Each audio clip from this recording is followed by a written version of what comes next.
Praise God, maayong gabi sa mga anak sa Dios. Amen.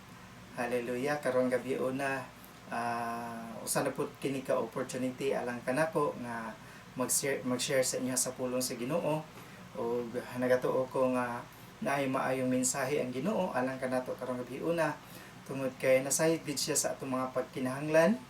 Nakita niya atong mga kasinatian sa atong kinabuhi, sa atong adlaw-adlaw o ang Dios kanunay gid na siyang magapakita sa iyang kamaayo, magapakita sa iyang gugma o magapahinomdom sa matag usa nato kay kinabuhi. Amen. O before ta moadto sa pagtuon sa pulong sa Dios, ato na ta sa ato ang church declaration. Okay, sabay ta. Today, I receive all that Christ died to give me. His abundant life, limitless grace, boundless mercies, divine restorations of youth and overflowing provisions. Today, I take hold of all God's blessings, healings, and miracles. I shall be transformed from glory to increasing glory, and victory to overwhelming victory. And I will enter the promised land of the believer's rest, seeing His mighty restoration in each and every area of my life. I proclaim that I am God's beloved, His highly favored child, His powerful servant, and His overcoming champion. And because I am blessed to overflowing, I will be a blessing to all. In Jesus' name, Amen. O Amen. Hallelujah. Igsoon. Sa makausap pa, ayaw. Dili ginaton siya kalimtan sa pagtuo, pagdeklara sa atong kinabuhi. Kay dako kay nagahimuan sa matag usa nato kay kinabuhi. Igsoon. Amen. O di ta magalangan igsoon at sa atong foundation text karong gabi una alang sa pagtuon ang atong pagkakuhaon sa Isaias 48 or Isaias 48 verse 17. Ang pulong sa Dios nagaingon. Miingon ang Ginoo nga inyong manluluwas ang balaang Dios sa Israel. Ako ang Ginoo nga inyong Dios nga nagatudlo kaninyo kung unsa ang maayo alang kaninyo ug nagtultol kaninyo sa hustong dalan. Magampo ta sa pulong. Amahan ang mga langit nun. Salamat God. Nining matahom nga kagabion nga magihatag nga hikanamo kahigayunan nga kami na sa Lord magtuon sa imong pulong ug salamat sa mga pinasahi nga mga pagpadayag gikan sa kalangitan ug salamat sa pag-andam sa mga kasing-kasing ilaminagad sa mga kaigsuonan nga nagasubaybay karong gabi una. Salamat Lord sa tabunok nga kasing-kasing nga katamnan sa pulong ug kini nga pulong God dili mo labayng kawang sa ilang kinabuhi Ginoo kun dili dako kaayo ni kahimuan alang Lord sa kalambuan sa matag usa namo kay kinabuhi God. Dalaygon kay Ginoong Dios sa walay katapusan, amo kang pasidunggan bayawon sa tanang butang sa pangalan ni Jesus. Amen. O Amen. Praise God. Karong gabi una mga igsoon, atong tun-an ang pulong sa Ginoo o ato kining tun-an ang ginatawag og mga ministeryo nga mga pagbuhat sa Ginoo. Karong gabi una ang ato ang tema is kini siyang ginaingon nga misteryo sa balaang espiritu. Okay, kung atong balikan ang kasulatan gikan sa Genesis, makita nato diha nga nasayod mo kita no nga ang ato ang Dios nga gialagaran is a triune God, Amahan, Anak ug Espiritu. Kung imong tan-awon, ang Amahan mo ang creator, ang Amahan mao ang nagabuhat kanato, nagmugna sa tibuok kalibutan, nagmugna sa atong kinabuhi, nagumol kanato gikan sa yuta ug naghatag sa atong kinabuhi. Gi-create niya tanang butang dinis kalibutan. O kung imong tan-awon sa panahon sa Amahan, iyang gihatag ang 10 Commandments. Siya ang nagpakita sa iyang dakong gugma sa mga Israelites kaniadto tungod sa dako niyang pakigugma, dili niya buot o gusto nga ang mga Israelites maulipon sa sala, maulipon sa mga butang nining kalibutan nga ginabuhat sa kaaway nga mao'y makagapos sa mga katawhan sa Dios apan tungod kay gihigugma pag-ayo sa Dios ang iyang mga katawhan mo nang iyang gihatag ang 10 Commandments para na mugiya mutudlo kanila. Pero dili ka na ingon nga mao'y pamaagi sa Ginoo para mahimo silang matarong. Dili lang na mao'y pamaagi sa Ginoo para mahimo silang balaan. Gihatag lang sa Ginoo para mugiya sa ilaha, mutudlo sa ilaha. Kung imong tanaw igsoon mo na ang ministeryo sa Amahan, siya ang creator. Tungod sa iyang dakong gugma nahatag niya ang 10 Commandments. O kung atong tan-awon ang ikaduha nga persona sa atong Ginoo is mao ang anak, mao si Jesus Christ. Kung imong tan-awon ang kinabuhi ni Ginoong Hesus, siya ang ikaduha nga parte sa pagka-Dios o sa atong buhi nga Dios. O kung imong tan-awon tungod kay gihigugma man sa Dios ang kalibutan o gipili man sa mga katawhan sa Ginoo nga magpakasala o nakaplano na maginangdaan kay imong tan-awon sa Genesis 1:1 mo nang kung unsa ang nakasulat sa Biblia magakatuman lang po na alang sa atong mga kinabuhi. Mo nang gipadala ang iyang bugtong anak nganhi kanato dinhi sa kalibutan, nagpuyo ingon nga usa ka tawo, gibiyaan ang langit nun, harianon nga kinabuhi, ang harianon nga lawas, o gipuy-an ang kalibutanon nga lawas, biyaan ang harianon nga kinabuhi, o gipuy-an ang kalibutanon nga pagkinabuhi. Dinhi sa kalibutan, pag-anin niya sa kalibutan, nagpakatao siya, nagpuyo, nagpakatao siya nga kalibutanon, ug nagpuyo ilalom sa balaod. O kung imong tan-awon igsoon, matud pa sa uban, maingon sila nga ang balaod sa Ginoo dili mo usab, pero igsoon klaro kaayo nga ang Biblia naay pagkausab, naay gipang-usab niya tungod kay naa may kulang. Kung imong tan-awon sa gibuhat ni Kristo, Ginoong Hesus, dito sa krus sa Kalbaryo, bagbara mo ginatapos no ang ginatawag og Semana Santa nga gina-celebrate sa kalibutan, apan kita nga mga anak sa Ginoo dili gyud maundang ang atong pag-celebrate sa gibuhat ni Kristo adlaw-adlaw tungod kay naa siya sa atong kasing-kasing nga nagapahinumdum kanato kananay kung unsa ang iyang gibuhat alang kanato nga iyang mga anak. Kung imong tan-awon igsoon, hallelujah, ang Biblia kanunay gina siya nga nagadasig sa atoa, kanunay gina siya nagapahinumdum sa atoa, ilabi na kanang kinabuhi ni Kristo. Ang imong tan-awon, ang kinabuhi ni Kristo iyang gihatag dinhi sa kalibutan tungod og alang kanato. Iyang gipuy-an ang kinabuhi nga ilalom sa balaod. Aron nung saon man, aron tubuson ta gikan sa pagkaginapos sa balaod. Kung imong tan-awon ang Galacia 4 hangtod sa 5, ang pulong sa Dios na iyan siya. Apan pag-abot sa panahon niya gitagal sa Dios, gipadala niya dinhi sa kalibutan ang iyang anak, gipakatawo siya sa usa ka babaye ug nagkinabuhi ilalom sa kasuguan. Niadtong panahon na ang tibuok kalibutan na ilalom pa sa sugo sa Ginoo. Motong ginaingon nga ang 10 Commandments. Daghang requirements, daghang tulumanon nga dapat untang sundon sa mga tao tungod sa atong pagpakasala. Apan tungod kay nakita sa Dios nga dili gyud nato kaya, mo nang gipadala niya sa Ginoong Hesus, gipakatawo siya sa tawhanon nga pamaagi ug nagkinabuhi ilalom sa balaod. Unsay katuyuan ni Ginoong Hesus nganong nagpuyo siya ilalom sa balaod? Verse 5 ingon siya, aron tubuson ang tanan nga anaa ilalom sa kasugoan, aron kita mahimong anak sa Dios. Okay, katuday sa panahon nga ang mga tao ilalom pa sa balaod, kitang tanan di ay dili pa mga ginatawag og anak sa Dios. Dili pa ta matarong. Ginapos pa ta. Mo na giingon sa Galacia 3:23-24 diha, gikan sa 20 makita na sa 24 makita na diha nga ang balaod mo ay nagulipon kanato. Gikulong ta pinaagi sa balaod. Kay ginapos man ta, kinulong man ta, niabot si Kristo aron ipahigawas kita o tubuson kita gikan sa atong pagkailalom diha sa balaod. Para ngano?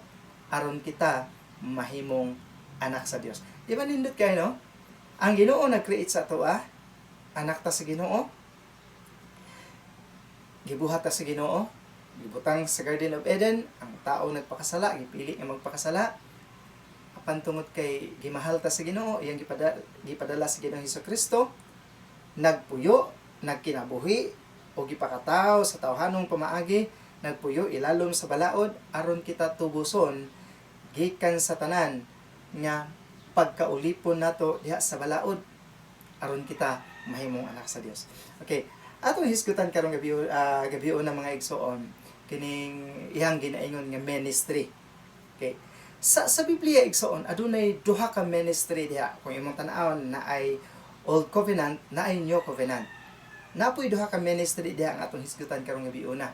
O kabalo ko nga dako kaini o kakuhaan nato pamaagi kakuhaan nato kaayuhan sa atong pagkinabuhi nining kalibutan na kining duha ka ministry nga gipakita ni Apostol Pablo nganhi kanato nga makuha nato base ba kung asa ta magpabilin. Okay, ang unang ministry nga ginaingon din diha sa ikaduhang Korinto 3:17 sa Amplified Bible translation ako siya gikuha. Mo siya ang ginatawag og ministry of death. Ha? Kuya wano na day ministry of death? Nganong kung imong tanaw day igsoon, unsa man ning ministry of death? Unsay original ani? Asa ni nagikan? Okay. Atong basahan ang verse 7. Now, if the ministry of death engraved in letters on stones. Okay. Unsa man ning gisgutan diri nga nakakulit nga mga litra diha sa bato. Kung imo nang hisgutan igsoon, mao na ang 10 Commandments. Insya, the covenant of the law which lead to death because of sin. Unsa man ni siya? Mao na ang 10 Commandments. Okay. Mao na ang unang ministry nga gipakita din ni Apostol Pablo sa ikaduhang Korinto 3:7. Ginatawag niya og ministry of death. Sa laing translation, ministry of condemnation, ministeryo sa silot, ministeryo sa kamatayan. Yan ang gitawag man ni Apostol Pablo og ministry of death, ang 10 Commandments, ang balaod. Nga naman, kinahanglan bunggod ka maging perpekto sa balaod. Kay kung masipyat ka sa isa, ingon pa sa Biblia, ingon sa Galatia, masipyat ka sa tanan. Na kung dili nimo mo perfect, unsa may posibleng resulta sa imong kinabuhi? Mamatay ka. Mo na ginatawag siya ministry of death. Kay kung dili nimo mo perfect ang balaod sa Ginoo, kamatayon ang bayad. Yeah, for how many years, decades, centuries, pila ka thousand ka tuig ang tibuok kalibutan na ilalom sa kining ministry. Gikan sa dito sa Mount Sinai hanto dito sa cross ang mga tao nagkinabuhi ilalom ni ini nga ministry nga ginatawag og ministry of death.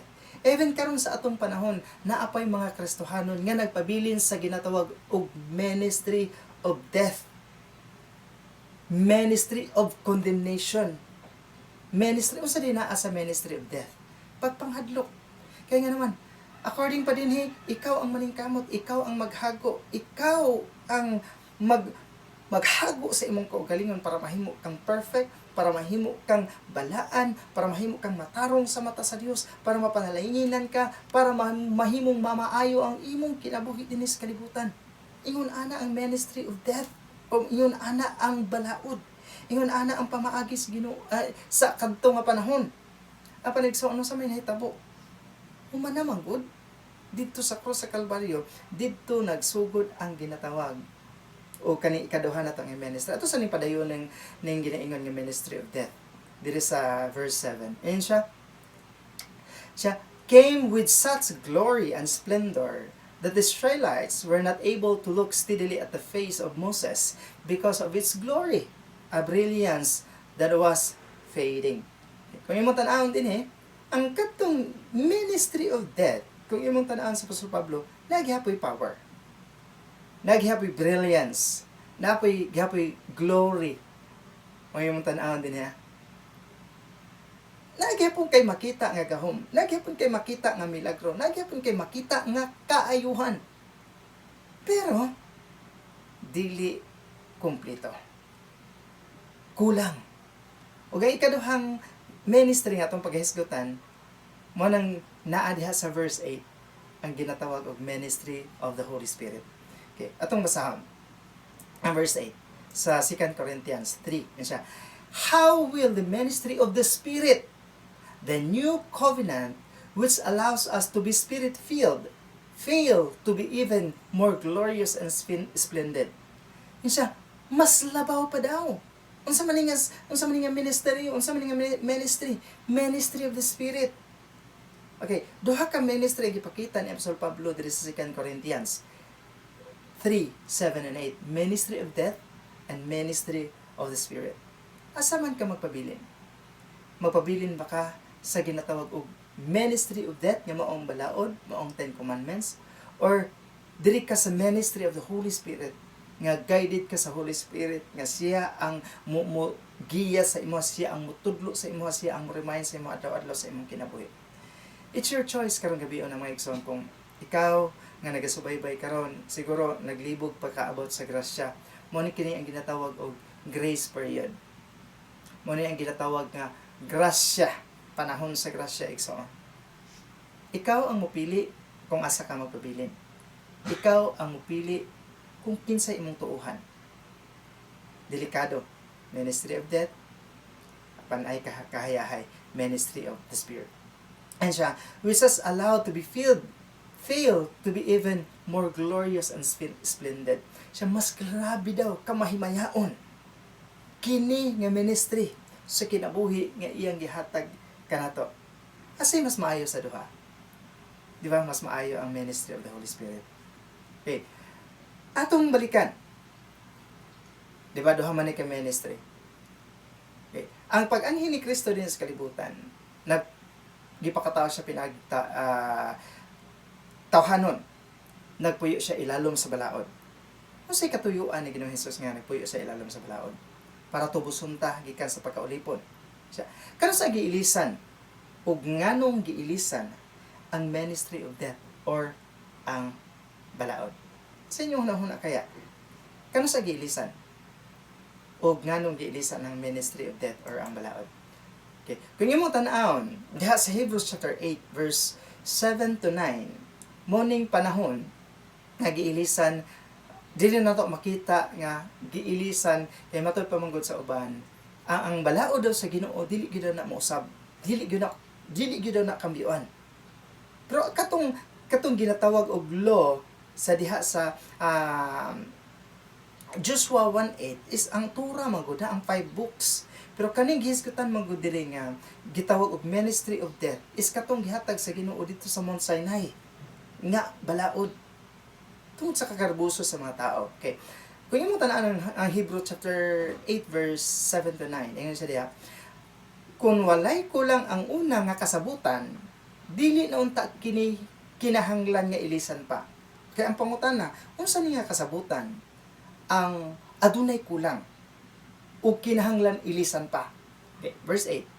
Apan nakita sa Dios ang kakulangon sa mga tao nga nagasunod ni atong nauna nga kasabutan. Busa miingon siya, una nga kasabutan na atong klarohon. Moabot ang adlaw nga maghimo ako og bag-o nga kasabutan sa mga taga-Israel sa mga taga-Juda. Sa to pa, gipropesiya ng daan nga naay bag-ong kasabutan alang sa Israel o sa Juda, alang sa mga katawhan sa Ginoo. Pasabot ang daan asa may mahitabo. Sa verse 9 siya, o kini dili nasama ni adtong kasabutan nga akong gihatag sa ilang mga katigulangan kaniadto. Unsa may gihatag sa Ginoo sa iyang mga katigulangan kaniadto nga kasabutan? Kay mo ni siya, sa dihang giagak ko sila pagawas sa Ehipto. Unsa man to nga kasabutan? Ang balaod. Mauto ang kasabutan nga adunay kulang ug ilisdan ug bag-o. Kay nga naman, ingat siya dire, siya, wala nila tumana ang unang kasabutan nga gihatag ko kanila. May nga uban nga, grabe na ilang pagsunod. Nagsunod man sila, nalingkamot man sila. Pero ang punto mong diri igsoon, perfectly nimo masunod. Walay kulang maski isa. Mao mo na ang punto diha. Tungod kay dili man mabuhat sa tao, di man kayang sundon sa tao, muna ang Dios nagbuhat og bag-o nga kasabutan. Tungod kay nakita niya nga dili kayang buhaton sa tao. Ngayon sila, mauna nga gipasagdan ko na lang sila. Kung imong tan-awon dire, ang bag-ong kasabutan nga ilisan sa Ginoo is katong 10 commandments. Katong kasabutan nga ilang ginasunod sa panahon sa mga katigulangan nga gipahigawas sila didto sa Ehipto igsoon. Muna ang kasabutan, muna ang atong sabton sa matag-usan nato kay kinabuhi nga katong balaod wala na. Dili na mapuslan para sa atoa. Mga sa ikapuslan gyapon ang balaod kay ingon ang Romans 7, nga ang balaod matarong balaan ug maayo. Yes, tinuod na siya. Pero kung imo nang padayonon, ang balaod mao ang gigamit sa sala para mosamot ang tao kadaotan. Ingan pa sa 1 Corinthians 15:56, the sting of death is sin, but the strength of sin is the law. Klaro kayo. Ingan pa gid diri sa Biblia nga ang daan mawala na. Okay. Aduna ba'y kaayuhan alang kanato nga mga magtotoo na kang Kristo ang daang kasabutan? Naay kaayuhan nga ato mangkon? Sa una, tong wala pa si Kristo naa. Pero karon nga naa si Kristo, wala na. Wala na naibili sa atoa. Nga naman, kay ang daan mawala naman good. Kaya naa naman si Kristo. Human naman, namatay si Kristo dito sa cross, nabanhaw na gani. I-celebrate din nato itong last Wednesday ang pagkabanhaw ni Kristo, which is dapat i-celebrate ito na adlaw-adlaw sa itong kinabuhi. Kaya ingon ang Hebrews o Hebrehanon 8:13. Ingon sila ang pulong sa Dios. Ug tungod kay nagaingon ang Dios nga may bag-o na nga kasabutan. Klaro nga ang una nga kasabutan karaan na. Ug ang karaan dili na maggamit ug mahanaw lang. Pasabot ang 10 Commandments. Alang ka na to ang mga believers ha. Dili na siya magamit sa atoa. Dili na siya magpulos sa atoa. Mahanaw na. Wala na siya ibili. Kaya nga naman, kita karon yung mga anak sa Ginoo, we live by faith in Jesus. Nagapuyo ta sa pagtuo ni Kristo para sa atoa. Para ta makalahutay. Para sa man ni pastor ang balaod karon. Ang balaod para sa mga walay Kristo. Ang balaod para sa mga wala nagsalig sa grasya ni Kristo. Kung sa may katuyoan sa balaod, ipakita sa balaod nga ikaw, kung wala si Kristo, dili nimo kayang luwason ang imong kinabuhi. Amen? Hindi na siya igsuon. Okay, ato na po ta sa ikaduha. Sa bagong nga ministry, kining ministry of the Holy Spirit. Unsa bay kaayuhan nga mahatag ni ini kanato nga mga magtotoo ni Kristo? Sa inyo hunahuna. Unsay mahatag sa akong balikan ang ministry of death? Unsay kaayuhan? Mapuslan pa ba alang kanato mga magtotoo ni Kristo? Dili na. Pero alang sa mga walay Kristo, dako kini kapuslanan aron mo pahinumdum sa ilaha kay dili na kaya kung wala si Kristo. Alang kanato karon nga naa kang Kristo, unsay kaayuhan sa bag-o nga ministry nga ginatawag og ministry of the Holy Spirit alang kanato nga mga magtotoo ni Kristo. Igsoon, daghan kaayo-kaayuhan ang iyang giprepara para sa atoa. Daghan kaayo kay nga naman ang balaang espiritu mao ang magdasdasig alang kanato. Siya ang nagadasig kanato kanunay. Naay mga kaluyahon sa kinabuhi, naay mga problema sa kinabuhi, na ay mga tentasyon sa kinabuhi. Sa mga panghitabo, even sa katong akong pagkadisgrasya, katong nabungguan ko sa kotse. Kaingon jud ko, Lord, nga naman, grabe man akong pag-ampo, nagpaampo po ko sa akong asawa before ko nilakaw. Kabalo ka unsay gipadayag sa Ginoo, na gialaw nako ang mga panghitabo aron ipakita nako sa imuha nga ang imong protection wala nagadepende sa imong pag-ampo kundi nagadepende sa grasya sa Dios. Daghang mga butang nga gitugot ang Dios sa atoa. Ang uban nawad ang trabaho, ang uban nagmasakiton, ang uban na ning down ang negosyo, ang uban daghang mga kasinatian sa kinabuhi. Nganong gialaw man na sa Ginoo sa iyang mga katawhan, even makadto mga katawhan nga naa na sa grasya. Tungod kay kani magud igsoon ang pakita sa Ginoo. Usahay makaingon ta nga bless kaayo ta, maay kay taglawas, protektado kaayo ta kay grabe na tong amping, grabe na tong ampo sa Ginoo, grabe na tong duol sa Ginoo, which is dili dahi igsoon. Kanang tanan got sa Ginoo nga mahitabo sa atoa aron ikapakita niya sa atoa nga siya ang atong magbalantay, siya ang atong provider, siya ang atong healer, siya ang ato ang tanan. Wala tay mahimo kung wala siya. Nganong gibuhat man niya igsoon? para dili ang imong paningkamot ang matuboy, para dili ikaw ang matuboy, kundili si Ginoong Hesus nga maoy atong Dios, nga maoy atong kauban, nga maoy atong bana, nga maoy ulo sa pamilya, maoy ulo sa lawas nga mao ang simbahan igsoon. Sa Episo 6 makita nimo diha nga siya nga mga asawa pagpaubos kamo sa inyong bana. Mga bana, higugmaan ninyo ang inyong asawa sama sa paghigugma ni Kristo sa iyang lawas nga mao ang simbahan. Kay siya man ulo, siya man ang hari, siya man ang tag-iya sa tong kinabuhi, siya ang moamuma sa atoa. Para sa pamilya, ang amahan ang maningkamot para sa mga anak. Kita pod kay lawas ta ni Kristo, pangasaunon ta ni Kristo, siya ang muatiman sa atoa. Siya ang mupakaon sa atoa. Siya ang muayos sa atoa. Siya ang muprotekta sa atoa. Siya ang mukomfort sa atoa. Siya ang mulipay. Siya ang tanan alang kanato. Ano may nagsoon? Para siya ang mabayaw o dili kita. Amen? Diha sa John 14:16 to 18, makita nimo diha nga ang balaang espiritu mo ang nagadasi kanato kanunay. Siya, o pangayon ko sa maningan sa Ginoong Hesus. Siya nga padad-an niya kamog laing magdadasig. Kini nga magdadasig walay lain kundili ang Espiritu Santo nga mao ang magtudlo kaninyo sa kamatuoran.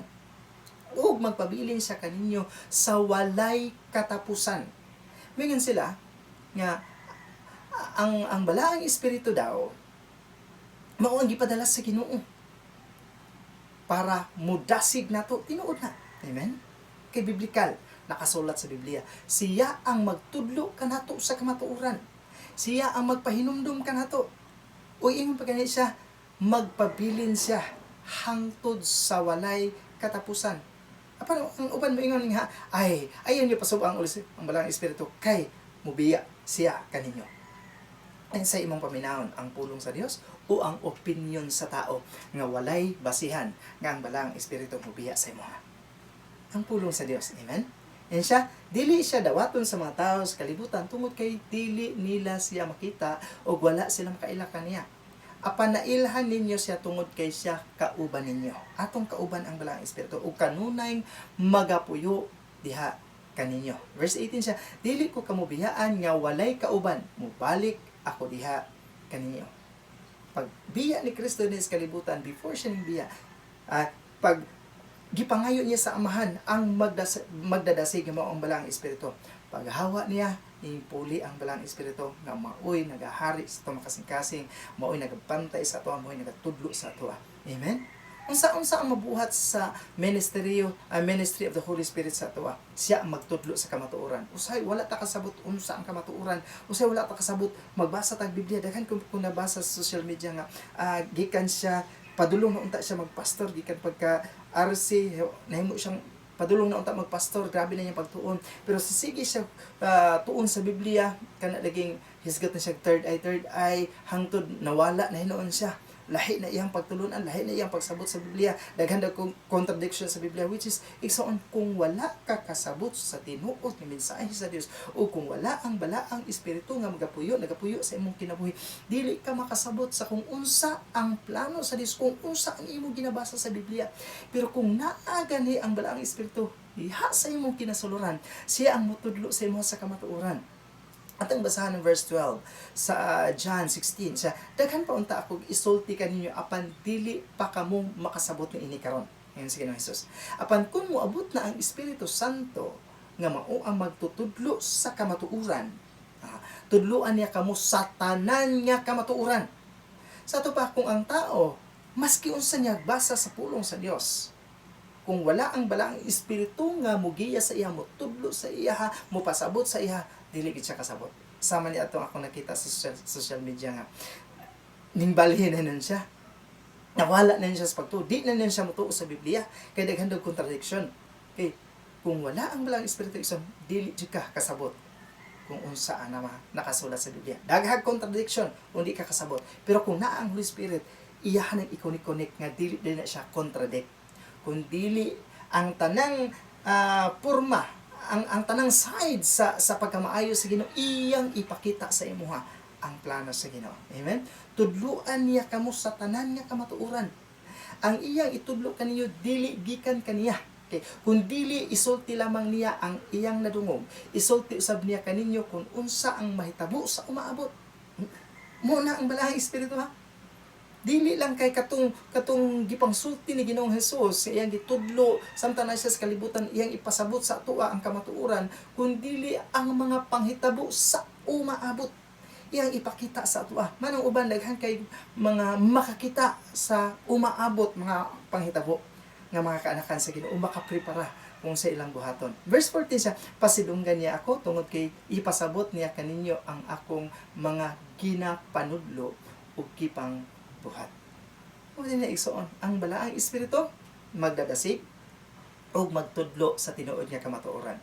Unsa pa ang mahatag sa ginatawag ministry of the Holy Spirit? Siya ang kasiguruhan nga madawat nato ang saad sa Dios. Kasiguruhan igsoon nga madawat nato ang saad sa Dios. Siya ang patik according pa sa Episo.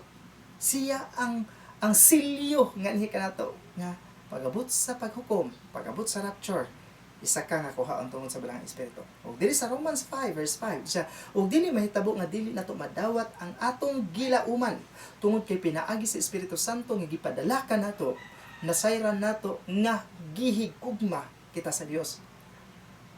Usa sa resulta igsoon nganong usa sa katuyuan nganong gihatag or gipadala or gipapuyo ang balaang espiritu nga ni kanato tungod kay kita gihigugma sa Dios. O kana nga balaang espiritu maoy kasiguruhan nga atong madawat ang atong gilauman sa atong kinabuhi. Kaluwasan, kaayuhan, proteksyon, pabor, success sa kinabuhi, better future, success ministry, naa sa balaang espiritu. Wala sa pamaagi sa tao, naa sa pagpamuhat sa balaang espiritu. Kung ngayon ang Biblia, na dili gid nato hatagan og higayon ang atong flesh, dili ato mo isundo atong flesh kun dili ang balaang espiritu. Kay matud pa niya Apostol Pablo, lahi ang pangandoy sa balaang espiritu, lahi pod ang pangandoy sa flesh. Sundo nato ang balaang espiritu, mabuhi ta, magmadaogon ta, mupuyo ta diha sa kadagaya sa saad sa Ginoo. Ikaw pa, usay mahimo sa ministry of the Holy Spirit sa ato. Sa maghimo kanatong maisugon sa tanang pamaagi. Dili sa kalibutan, samtang nagpuyitan ni kalibutan na, walay makahatag sa tuwag kaalam, kusog, kahibalo, aron magmaisugon tas pag-alagad, aron magmaisugon tas pagkinabuhi ni kalibutan na, while nagapaabot tas pagbalik sa atong buhi nga Dios, kung dili ang balaang espiritu lang.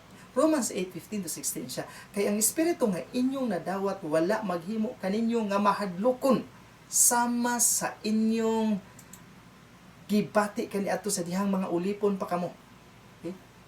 Wala ang balang espiritu daw dili na maghatag kanato nga mahimutang mahadlokon sa pagsagubang sa mga butang niining kalibutan, sa pagsagubang sa mga panghitabo niining kalibutan na kun dili maghatag kanato nagkaisog.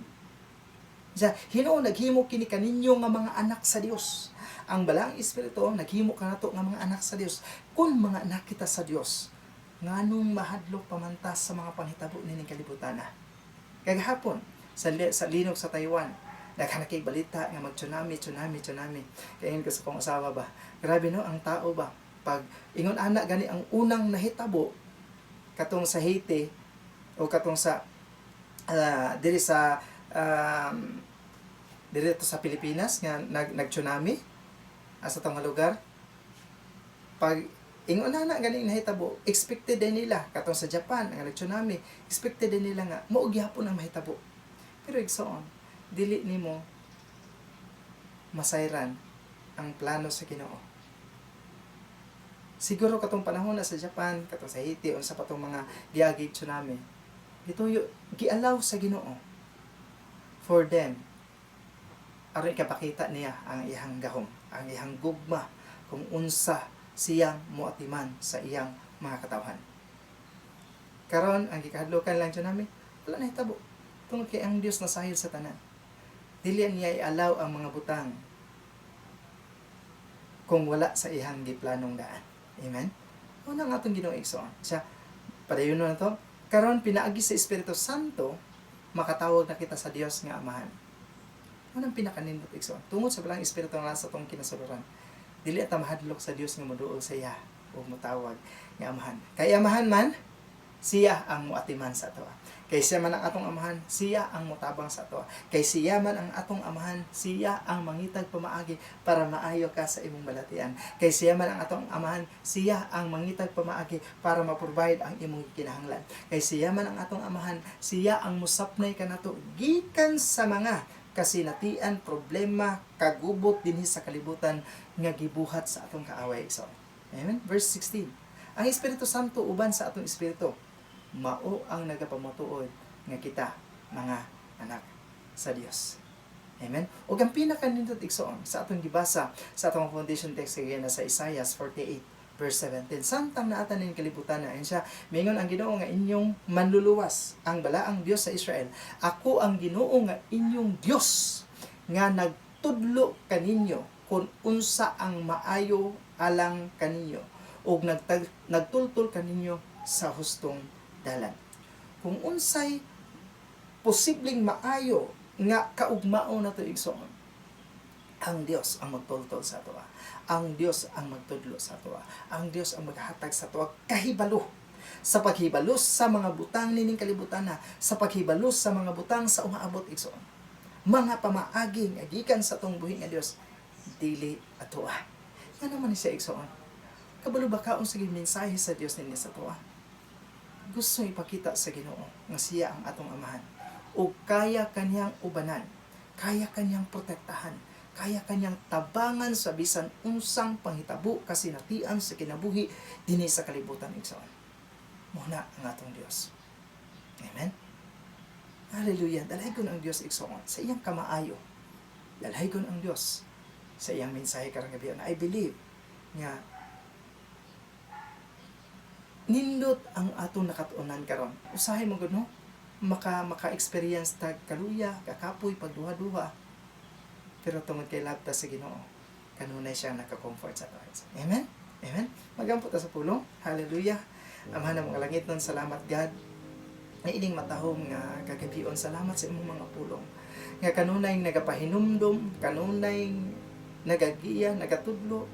Even Lord sa mga kasinatian sa kinabuhi God. Nga mo na sinatian karong Ginoong Dios. Labi na God ang pamilya sa inyong covenant in Christ. Daghan kayo ang mga kasinatian God. Ang matagusahin mo mga katauhan, disgrasya, balatian, kakulangon, even napaybuhat sa kaaway nga ginabutang sa kasing-kasing ang kinang ginatawag og spirit of division. We bind you in the mighty name of Jesus. Lord, gusto sa kaaway nga bungkagon mi, but Lord, we believe in you that you will unite us together, Lord, para sa imong plano ug sa imong kabuton. Lord, your will be done, Lord, para sa inyong covenant in Christ. Salamat, Lord, sa imong pagkamaayo, God, sa among kinabuhi. We honor you, God, in Jesus' name. Amen. O magapalayan tayo sa natata sa atong communion. Hallelujah. And sa atong ready diha sa lang panimalay, nanay emblems, atong iisa ang tinapay. Sa gabi nga gabi si Jesus, may kuha sa tinapay o nagpasalamat siya sa Dios ug yakin gipikas-pikas ug yang gihatag siya matinon ang lubingon siya kanyang apan nga simbolo sa akong lawas may nag-antos nagsakripisyo alang kaninyo buhata kini alang sa paghandom kanako. Lord Jesus, salamat Lord sa imong lawas, imong gisakripisyo, imong gihalad dito sa krus sa Kalbaryo for us to live life in fullness, God. Ikaw ang bidawat sa tanang labot so that by your stripes we are healed, Lord. Your promise, as you are, so are we. Wala kay balatian, Lord, so are we. Nagpuyo kang matarong, malipayon, malinawon, so are we. Nagpuyo kaniya sa kadagaya, so are we. We honor you, God, in Jesus' name. Let us eat the bread. This symbolizes the body of Christ.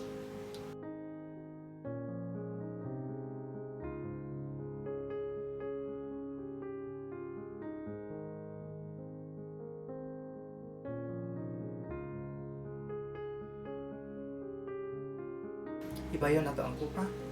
Sa mga gabi nga gabilihan sa Jesus may kuha sa kupa ug nagpasalamat sa Dios. Og iya kining gihatag siya matinan-og mingon siya. Kini nga kupa nga nagsimbolo sa akong dugo nga may nagdala sa bag-o nga kubinanting walay katapusan. Buhata kini kalang sa paghandom kanako. Kaysa matag kaon sa matag inom ninyo ini, inyong gimantala ang kamatayon ni Kristo hangtod sa iyang pagbalik. Lord Jesus, salamat Lord sa imong dugo, God. nga magiula dito sa cross sa Kalbaryo. Ang dugo nga nagpasaylo sa among mga sala gikan sa pagkabata karon hangtod sa mabalik ka. Ang dugo nga naghimo kanamong angayan ang makasulod diha sa hingirian sa langit. Ang dugo nga nag-abli sa bag-ong agianan padulong sa trono sa grasya aron kami Lord makaduol nga nakanimugat sa panahon sa among pagkinahanglan Lord among maangkon ang among gikinahanglan Lord Jesus. So diha sa imong dugo Lord Jesus nagadagayday ang makaayuhan ug panalangin. That's why Lord karong gabi nagadili kami mo undang sa pag-claim ni ana, pagdeklara ni ana nga kanang ang panalangin, kanang ang makaayuhan magamanifest na sa mga sa among kinabuhi. We honor you God in Jesus name. Let us drink the wine that symbolizes the blood of Christ. Hallelujah. Thank you, Lord. Thank you, God. Salamat, Lord, sa imong pagkamaayo, God. Salamat, Lord, karong gabi una. Ikaw nag-iuban. Salamat, Lord, sa mga pulong na sa kanunay nagapahinumdum. Salamat, God, sa imong katawhan Ginoo, especially God ang pamilya sa inyo covenant in Christ. Uban kay Pastor ni Esther Yani, salamat Lord sa ilang kinabuhi, ikaw nag-iuban kanila, ikaw nagagamit kanila, ikaw nagaprotekta, ikaw provide silang pagkinahanglan Ginoo. Ug salamat sa paggamit kay Pastor ni God alang Lord sa kalambuan sa pamilya sa inyo covenant in Christ. Kay Sister Kakay, kay Pastor Dexter, kay Sister Mimay, salamat Lord sa ilang kinabuhi, ikaw nagapanalangin, naghatag maayong panglawas even sa pagbuntis Sister Mimay Ginoo maayong panglawas mugawas ng bata nga normal uptake uban sa ihang mga ginikanan Ginoong Dios. Salamat sa paggamit kanila pagpanalangin sa tanang area sa ilang kinabuhi Father. Lord, ang pamilya sa inyo covenant in Christ gikan sa mga kabataan, sa mga young teens, sa mga young people, sa mga leaders. Salamat Lord sa pagpamuhat, pagpakikuban, even Lord sa mga katawhan God nga naay gipang bati karon Lord. Salamat Lord sa pagbisita God ay mga katawhan God na kinahanglan ng financial. Salamat Lord sa pag-provide ay mga katawhan Ginoo na kinahanglan og comfort. Salamat Lord sa pag-comfort, pagbisita sa mga matag usa ka pamilya karong gabi una God. Lord, I know and I believe Lord nga dili mo po ang imong kamot, dili gamay ang imong kamot God nga dili makakabot sa ilagan. Dako kag kamot, taas ang imong kamot Ginoong Dios nga mo kabot, mo hapuhab, mo comfort sa mga katawhan karong gabi na Father. Salamat Lord sa imong pagkamaayo sa ilang mga kinabuhi Father uban sa pamilya God nga magi-trust ako Ginoong Dios. Salamat Lord sa imong pagkamaayo. Salamat God sa imong gugma nga walay puluban. Salamat Lord sa kadaugan. Heaven, Lord, ang naso sa Israel, God. We declare blessings, shalom, salvation, victories upon victories, Lord. Even Lord, sila sa makasinatian, God. Even Lord, ang naso sa Taiwan, Ginoong Diyos, nga nakasinati sa kusog nga paglino, Ginoong Diyos, Lord, ang mga pag-ampo, deklarasyon, karong gabi una, God, nga ikaw sa kanunay, nag-comfort sa imong mga katauhan, nagapamuhat sa imong mga katauhan. Salamat, Lord, sa pagpakikuban kayo na, pagpanalangin kayo lagan. Even Lord, ang tibok nasan, Father. Salamat, Lord, even nasa sa Pilipinas, Father. Lord, we declare that Philippines is for Christ, Lord. Ang mga pag-ampo, God, sa among mga leaders, gikan sa Presidente, Vice President, hangtod sa mga purok leaders, Father. Lord, ang kahadlok na kanibugan, ang kahibalo, ang kaalam, ang protection, ug ang kaluwasan sa matag pamilya, Father. Lord, kay ingon kasi mong pulong God nga bulahan ang usa ka nasod Ginoong Dios kung ang mga nagadumala ini adunay kahadlok kana kanimo God. Lord, ang kabulahanan dili lang alang kanila kundi alang kana among tanan nga nagapuyo ni ining maong nasod Lord. That's why Lord, dili kami mo undang sa pagdeklara ni ana nga ang mga nagadumala sa among nasod Ginoo mahimong mahadlokon nga kanimo God, mahimong matarong sa mata sa Dios ug sa mata sa mga katawhan nga nagpalibot Ginoong Dios. Ug salamat Lord sa imong pagkamaayo God, ang matagusan ang mga kinabuhi, ang tanan ng pagabuhaton, ang tanang source of income sa mga katawhan, negosyo, trabaho, kaumahan, kahiyupan. Salamat Lord sa iyong pagpanalangin. Salamat Lord sa kadagaya. Ug among ginagkapos ang buhat sa kaaway, disgrasya, kamatay, kapobrehon, palatian. We find you in the mighty name of Jesus. Salamat Lord sa iyong pag-comfort sa mga katawhan Ginoong Diyos. Salamat Lord sa iyong mga walay paglubad Father. Salamat Lord sa iyong kaayuhan. Salamat Lord sa iyong grasya, pabor. Mora gid na Lord among gisaligan dili nga kalibutan agad. Tungod kay Lord aside kami gad kung wala ka sa among kinabuhi, wala gid mi mahimo Father. Lord, salamat sa imong pagkamaayo sa matag usa namong kinabuhi. Salamat Lord sa imong gugma, walay paglubad, ang bungog himaya, diha lamang kanimo hangtod sa walay katapusan. Ug ang mga anak sa Dios moingon og amen o amen. Hallelujah. Salamat Lord. Salamat mga igsoon sa inyong pagsubaybay sa kanunay sa pulong sa Dios. Ang mga pag-ampo deklarasyon sa inyong kinabuhi, ang Dios mag-uban ka natong tanan. Amen. Ug maadlaw kita-kita ta sa simbahan natay Sunday service mag-start 9:30 ang devotional or 9:10 ang devotional para sa ato ang Sunday service. So Salamat mga igsoon sa inyong pagpakiguban. Ang Dios magkapanalangin ka natin tanan. Bye bye. God bless. Shalom.